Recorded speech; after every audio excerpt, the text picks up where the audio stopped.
thank Akatsuki X Espada 54 once again for me saying this. How would you like to see your iPod Touch or your iPhone on steroids? Now you can with the new iPad. So, here's the specs, so I can just tell you.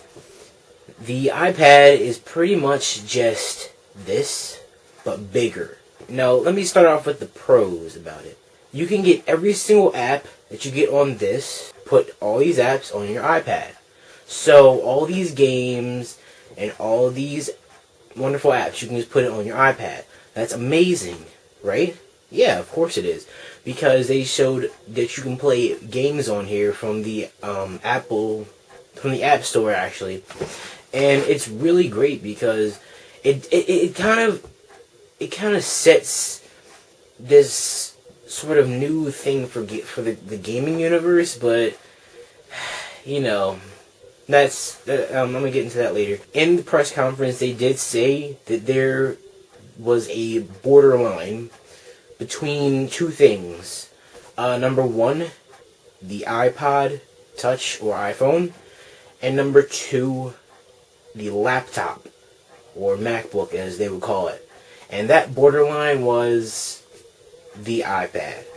That is all they had to say about, you know, why the iPad is, well, so great actually, because the iPad is pretty much like a laptop. They said it was better than a netbook, and actually netbooks are worth crap. I do agree with that because they're just smaller versions of laptops with tiny little keys that you pretty much do nothing with. It's a bigger screen than the iPod Touch or iPhone. I guess that's almost it. There's not really that many good things you can actually say about it that you can't already get from this. I mean, really? This is pretty much what the iPad is, except it's just a little bit bigger. I'm not trying to diss the iPad because it looks pretty good if you want to be that type of person. Now we move on to the cons. Alright, first of all, I have to say this. In the press conference, they did say that the iPad would not cost you $1,000. Oh, no. That was what they thought it was going to cost before, but they said, no, it's definitely not going to cost $999. It's going to cost you $499. Alright, first of all, do you know how much I had to beg my parents just to get this for $333? I paid only 1/3 of that. I paid $111 for this crap. Just to upgrade to a larger screen and a little bit more features. Well, I don't want to spend all that much more money, especially when I have to buy the entire thing starting off from scratch of no money at all. $500 for the iPad. I guess that's acceptable. I mean, it's cheap, but it's around the price of a regular netbook, right?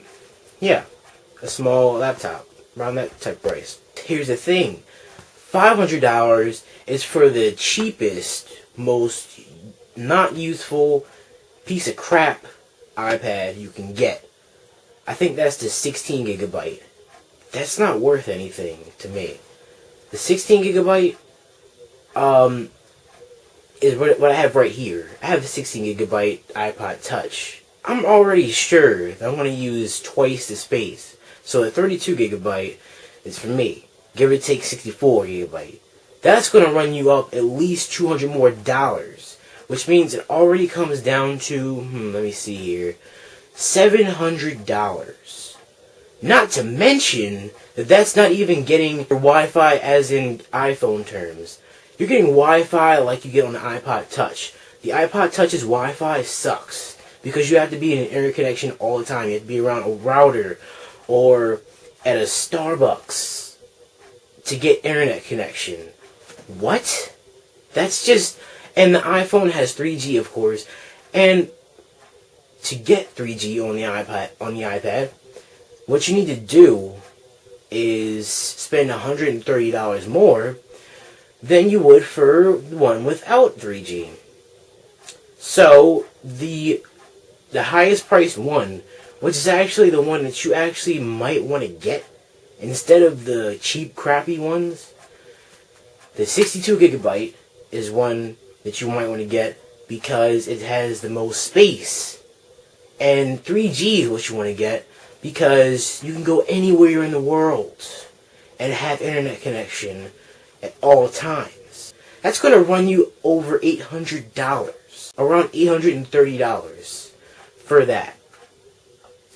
I mean, for getting enough space and getting 3G coverage pretty much for free, I suppose. I hope it is free 3G coverage. Well, that's great. But to tell you the truth, I wouldn't take that shit out of my house. Are you serious? I don't live in a so-called ghetto, but I wouldn't take that outside my house, for real. Number one, it's, like, larger.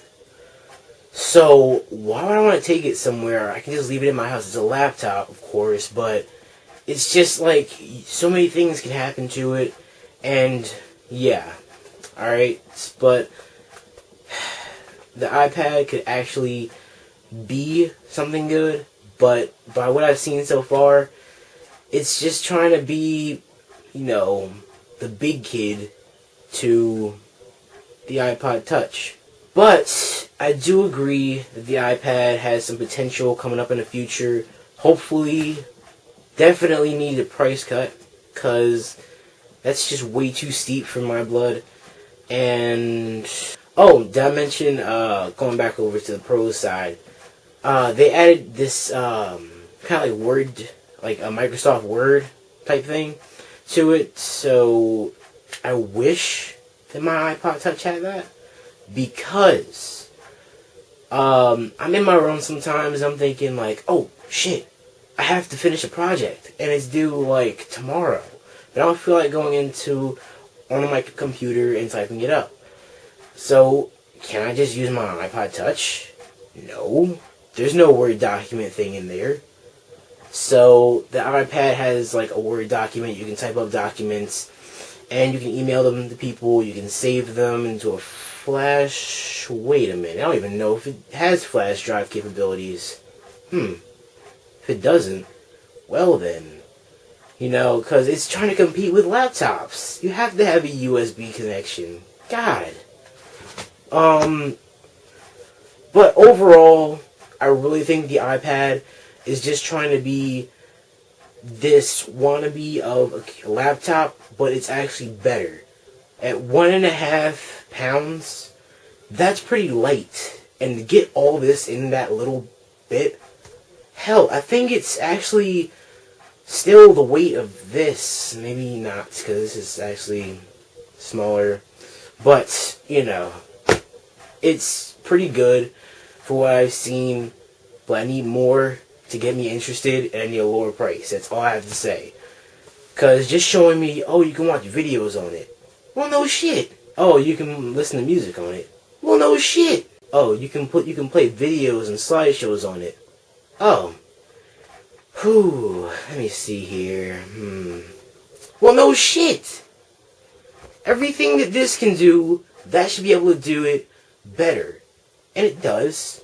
But you don't have to keep showing us just like, oh, it can actually do that. Oh, if it doesn't, I think I bought the wrong product. So if I were to give this product a rating, 7 for effort, but definitely I would go forward to a 6 for it being not that suitable for everybody.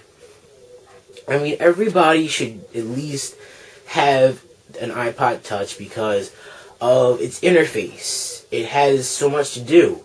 But an iPad is just like, it's just like this, but it's more expensive, a little bit bigger. No, a lot bigger, actually. It has a couple more things than this does.